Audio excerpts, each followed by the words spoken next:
Hello and welcome to Central Georgia Focus, the Ask Mayor Miller edition. I'm your host today, Liz Fabian from the Center for Collaborative Journalism. Each month, Macon-Bibb County Mayor Lester Miller sits down with us and answers questions from the public. So thanks again, Mr. Mayor, for joining us. You know, this week, Macon-Bibb County entered a new phase in the Blight Fight as commissioners approved the pursuit of condemnation for some of those properties under eminent domain. So can you explain how that works? Sure. Well, first of all, it's state statute allows us to do that, and it's just another tool in the tool belt, like we like to say. Basically, we'll get information out. We've got a list of homes that we've tried to reach out. Land Bank has tried to reach out to the owners of those homes. Most of those are people who live outside the jurisdiction. Some of those are LLC names. None of them have people living in them. That's the most important thing. The other thing is there's plenty of due process. We put a notice out there, send it to the last known address, and we have to have a hearing. We had a hearing the other day, and about 3 people showed up out of the 17 to try to work something out on those properties. The other thing is we'll have to file a petition in Superior Court where, once again, you'll have notice provision there. You'll have personal service or publication service. And the Bibb County has already done an appraisal on each of those properties, which we're required to do to determine what the fair market value of the properties are. We will deposit that money into the courts, and then at some point in time, when the court rules on that motion, any of those homes will be purchased for that amount from the prospective owners of those properties. The other thing it does is clear title. A lot of times there's very unclear title, so it takes care of all the title issues. More importantly, it gets some housing stock or land back out there for affordable housing in areas that need it in Macon-Bibb County. So it wasn't too late for some of those people to step up and say, hey, I've got the money now to fix up this house. Don't take it from me, right? No, several people showed up. It's still not too late, even after they served the petition. All we want to do is get the properties back in safe condition and also have people that are living there. You know, some of these properties have been there for 4, 5, 6, 7, 8 years and not worth very much money, but at the same time, our old nuisance per se that we're still doing as well, we would take those properties down, those houses down, and leave a vacant lot there, and we didn't have any ownership rights to it. We couldn't do anything with the property, and sometimes they become, just as bad with overgrowth and things like that. So this is a new process we're starting. It's, we're going to keep doing all the other things we're doing, but like I said, it's just another tool in the tool belt. And these were all houses that were on the blight list, and eventually, if the county does take ownership of them, they might be available for people to purchase from the Land Bank Authority, correct? That's correct. They will go to the Land Bank, and someone could come there with a proposal to basically end user on what they want to do with those properties, and certainly we hope to get more housing stock out there, more affordable for those communities, and do some infill housing. Well, I've noticed just on my commute to work from Holt on to Napier, the house at the corner that's been blighted, it's been demolished. There's one that was on the list from the other night, but I didn't recognize it because it had a fresh coat of yellow paint on it, and I wasn't sure if the yellow paint was going to be enough to save it. But on the next house, it was all being gutted and being repaired. There were work crews there. So I think this is lighting a fire on some of these absentee landlords. I think people are starting to get the message. They know that we'll take it down if it's dangerous. They know that the property values for the people in the area are problematic for them, and they also realize that we're serious about this, and they started to do some work even without, the carrot and stick that we've been kind of using. And what is the Macon-Bibb Affordable Housing Committee? Are they targeting certain neighborhoods like Napier Heights or off of Houston Avenue right now? That is some of the focus areas. We look at the census tracts, qualified census tracts, and a lot of those areas are in there. It's going to be parts of East Macon, Bloomfield, Houston Avenue, and of course the Napier Heights area there, where there's going to be substantial housing in the very near future. Well, Sue Birch says that she's seen a lot of demolition and reconstruction. She's happy about that. But she says she's worried about some unenforced laws on the books, particularly jaywalking for pedestrians who step into traffic. And of course, that's a law enforcement matter. I know what you're going to say, but I couldn't even find jaywalking in the municipal code. So can we expect enforcement of those kind of laws? Well, I think if they're on the books, they should be enforced. Otherwise, they shouldn't be on the books. And it's like everything else, in the whole spectrum of things. When you're looking at anything from a house burglary to a drug case to a jaywalking, you have to have priorities. And right now, the priority is going to be on the more serious matters. Even though we do have code enforcement doing a lot of things, in particular, and certainly they're around downtown, where sometimes jaywalking occurs. A lot of times, people walk across the street on Pine Avenue and Broadway and places like that are state roads, and unfortunate accidents happen, and sometimes they lose their lives. So it's certainly something that's important. I don't know that the priority is there to make that a primary, consideration with enforcement there, but certainly that's the sheriff's responsibility if there is something on there. and I think she can address that with him.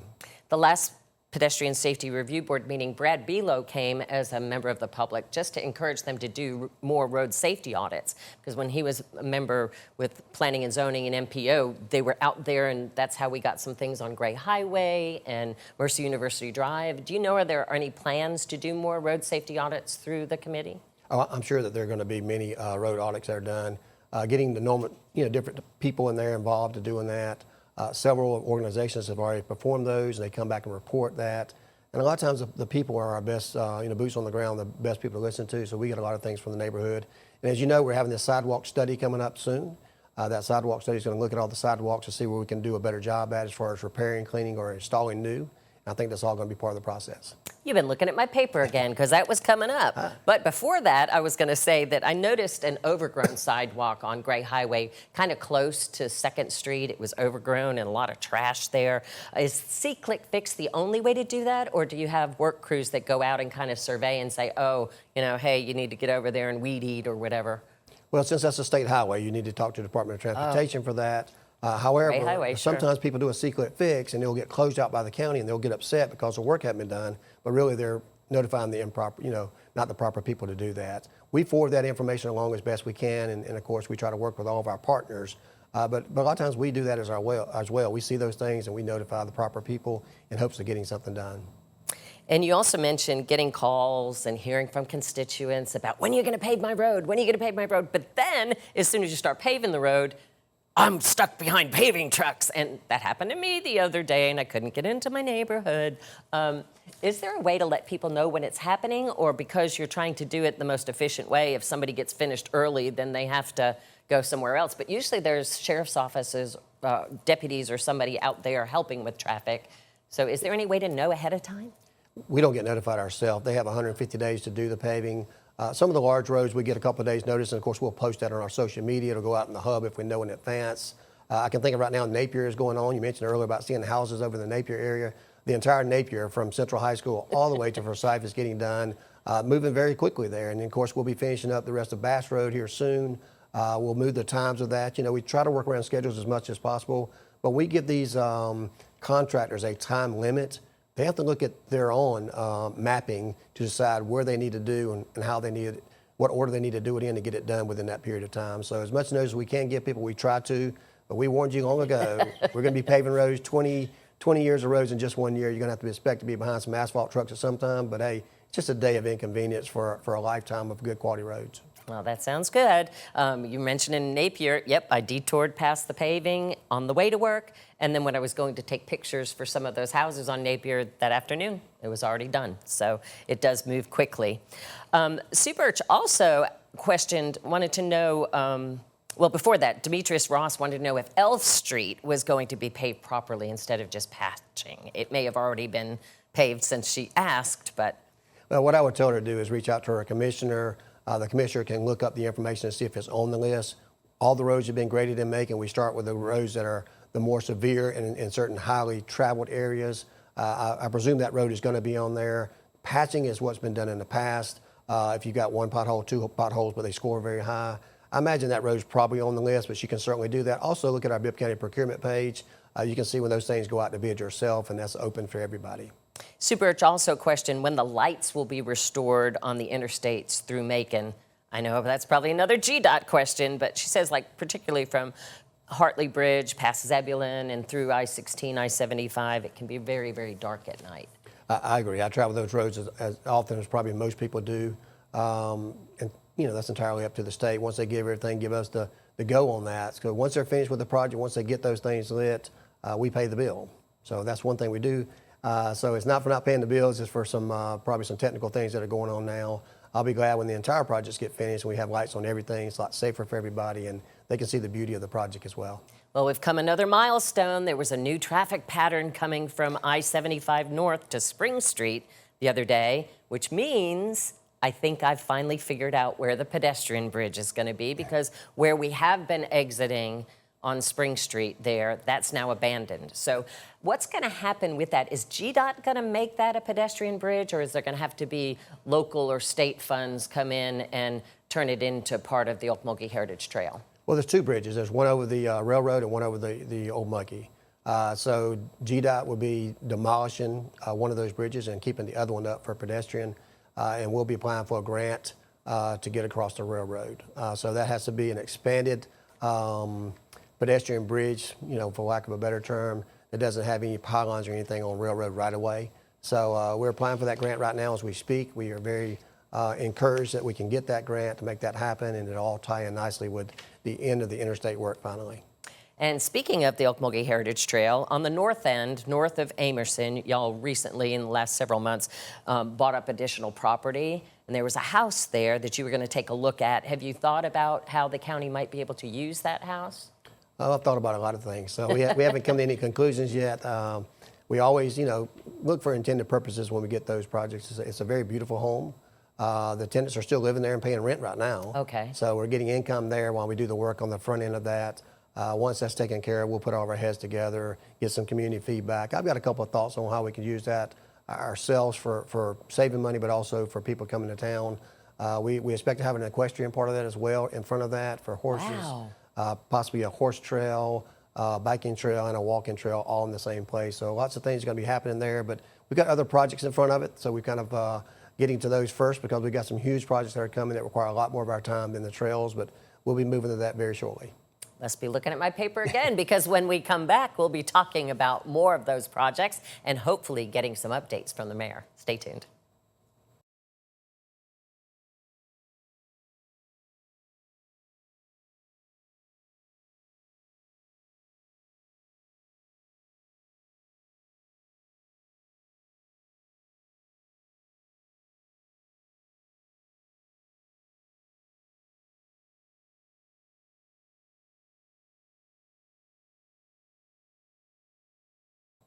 Welcome back to Central Georgia Focus, the Ask Mayor Miller edition.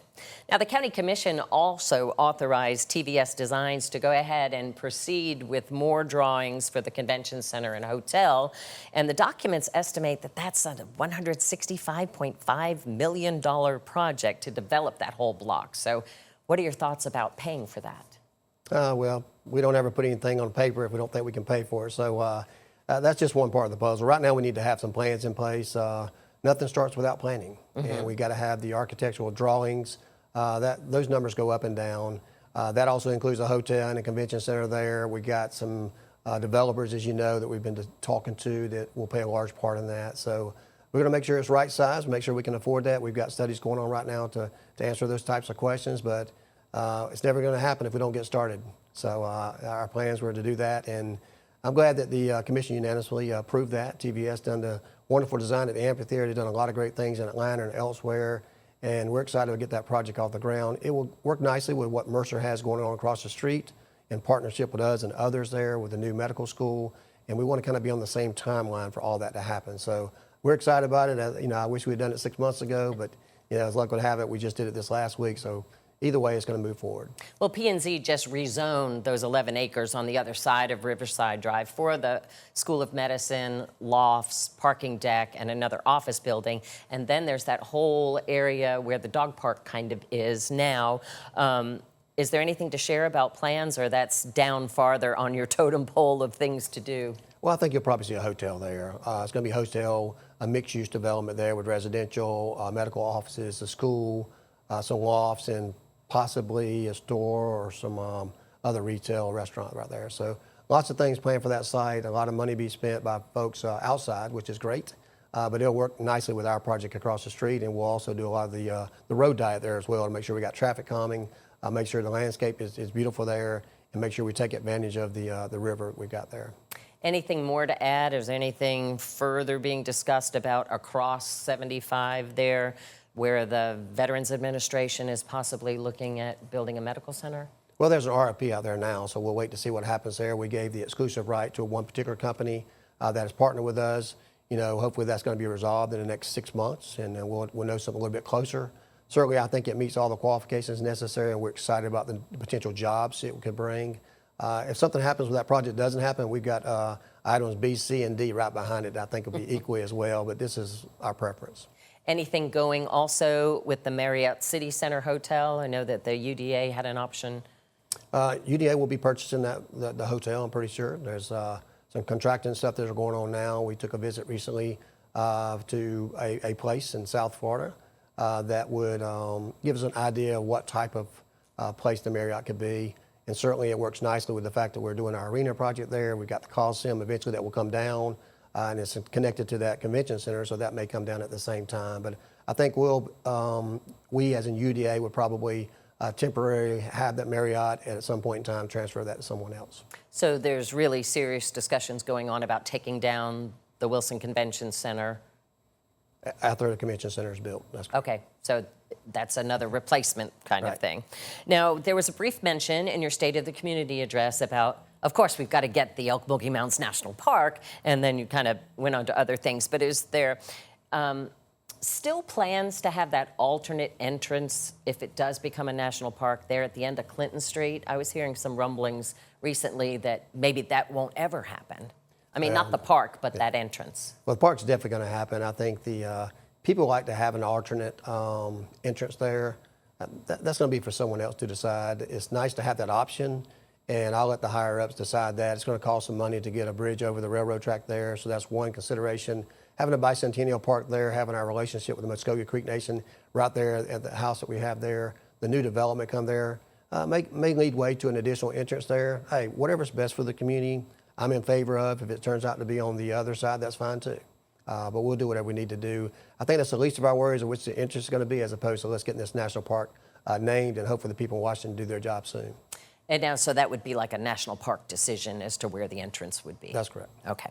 And are there any other points from your State of the Community address at the Taste of Macon at the City Auditorium that the Chamber threw? Anything you'd like to share from that as well? Well, I think we got a lot of things going on. We touched on many things we've really done on the day-to-day lives of people this last year instead of big projects. We do have, Choose Macon coming up, and I think Jessica Walden's very proud of that. I think we're going to see a lot of new people, a lot of new faces coming to Macon, and certainly that's going to be beneficial to us. And we look forward to doing that, and we look forward to many, many new things happening in the upcoming year. One of our colleagues took advantage of that Choose Macon program, so it's working. And now at the Downtown Business Improvement District meeting, Newtown's Aaron Keller mentioned that the Knight Foundation is funding a trip for folks, including EMA Director Spencer Hawkins, to go to Miami and Detroit to see what those cities are doing in the area of the unhoused. So is Spencer kind of like like the county person who's over all of that? Well, he's assumed that role just naturally because of his job there at EMA, Emergency Management Agency, and I think he's got a passion and a heart for it. He's been on our Brookdale board. He'll be on another board that we have coming up soon that'll kind of work hand in hand with our homeless coordinator and Newtown, and kind of coordinate all of our different places and some housing that we have coming up soon. So I think he's a great person for the job, got the heart for the job, and certainly he has a skill set for the job. So I think it's going to be a great trip for them to go down there, learn some best practices, bring them to Macon, and let's put our flair on there. And I think you've talked a little bit, even alluded to it in the commission meeting a couple times ago, about maybe putting additional housing on the land around Brookdale. Is that kind of what you're thinking, tiny homes or something? Well, we purchased a couple of houses already in the Payne City area that could be used for home ownership, but also for transitional for folks at Brookdale. We have some plans that we've drawn out for put some cottages, the cottages at Brookdale, on the property itself, as much as 20 to 30 there as well. So to do that takes money, and it also takes some grants, and we're working with our partners at DCA to kind of apply for some funding. The governor put some money in his budget this year that we expected to go over pretty well, and we've applied for that. So that's one of the reasons we had to extend the contract for Jake Hall to do those types of things, because he's the one that wrote the grant to give the couple $1 million that we got there at Brookdale for our Hello House, and it's important to have somebody like that as part of it, at least to make sure we get a good start going towards those grants. So I wanted to make sure we didn't trip over pennies for a few $1,000s or even $100,000 while we're trying to get several $1 million to put people into permanent housing. Have you had a chance to meet the BID's new unhoused outreach specialist, Shakita Howard? Not a chance to meet her yet. I certainly send her her qualifications, and I know the work she's doing behind the scenes. So we'll have some time for she and I to get together soon, but right now she's got her schedule pretty busy. She's a busy woman because there's a lot of things that need to be doing on that, but I know that she's working well with our partners already. The BID folks said that she is out there meeting people, making relationships with the people on the streets, and really trying to get them in to help. So she's meeting where they're at. Yep. Rome wasn't built in a day, they said, so they know that it will take time. Well, when we come back, we'll delve into the arena of politics. Stay with us.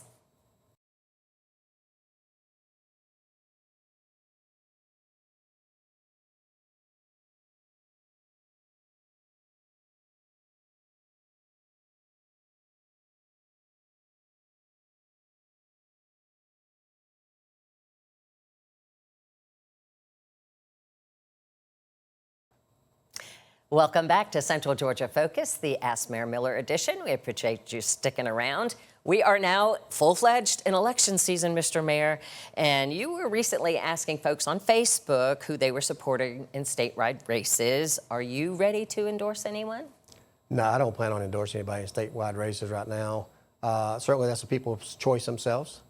Sometimes local candidates we do endorse if we think there's a great candidate out there that's going to make Macon-Bibb County a better place to live, or if we got a problem with a candidate on the other side that may put us in the wrong direction. There's many candidates. I'm keeping my powder dry on the state races myself because I think there's going to be a lot of runoffs. Certainly things are, I can't turn the television on to watch the Braves game without seeing 20 commercials on there. And unfortunately, they're going to be here for a while because we're going to have some runoffs. I don't see anybody, I don't care how much money you got. Rick Jackson's $50 million, probably still going to be a runoff. Keisha Bottoms on the other side is leading that side of the governor's race. She could squeak by, but I think there's going to be a runoff there too. So unfortunately, we're going to be in it for a couple more months. And I know the news agencies love that, lots of advertising going on. But, you know, politics is very fickle, as we all may know that. And I know lots of people in those races. So right now I'm just kind of listening and watching what's going on. And at some point in time, I may get my 2 cents worth. Well, Georgia is an open primary state, so what are your thoughts on strategic primary voting, where one party will cross party lines to vote in the primary to pick a candidate that they think is better for the general election to beat? Well, I put that in my post as well because I've heard a lot of people who came up to me and said they were going to do that, which kind of surprises me. I've told most people this time, particularly in the local races, that I wouldn't expect very much crossover.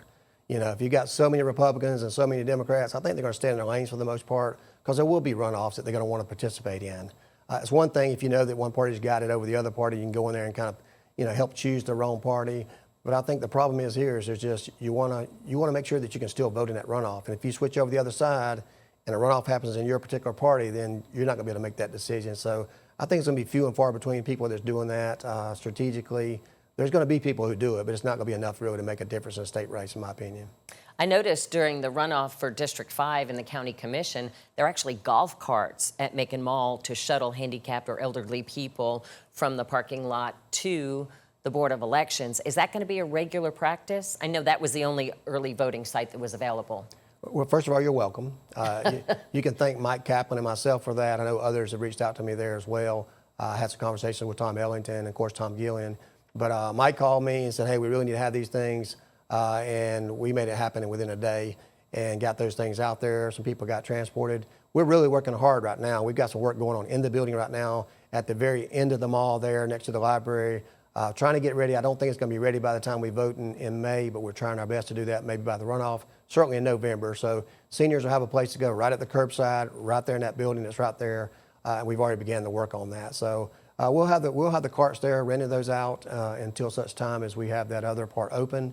And I think it'll be a close place for everybody. But you don't have to go vote early there.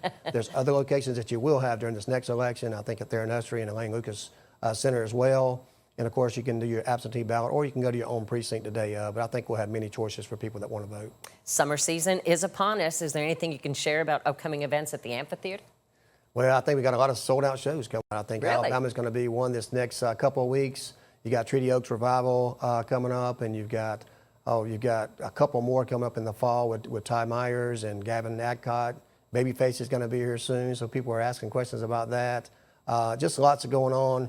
We started a little bit late this year. They're kind of getting a late jump start, but we'll probably have at least 4 sellouts this year, which doubles what we had last year and triples what we had the previous year. So things are going in the right direction at the amphitheater, and certainly we can't wait to get an arena on board in a couple of years as well. So I see great things continue to happen in Macon-Bibb County. Pulling Meatloaf out of the hat again? You know, I was surprised that the CeCe Winans concert started right at 7. She was right there and sang her heart out, and then it was over. That there is a trend toward shorter concerts. Are you hearing things? I think we're like children now. You can't have a very short attention span, but it was a great concert, sold out in 24 hours, and she got in there, got out, and everybody got blessed because of it. It was a great show for me as well. Anything particular you are looking forward to for this summer? Lots of things. I mean, I'm ready to get people out at the beach out there. We just hired a bunch of lifeguards at Toby. Lots of shows coming out there. Continue to meet new visitors each and every day in Macon. And that's always makes the mayor's day when you got people in town. You see these new tags coming into town and people are spending money. It helps our local small businesses as well. So that's something I'm always excited about. Those are beach lifeguards. There's no plans for that water park that used to be there. Not for this year, for sure.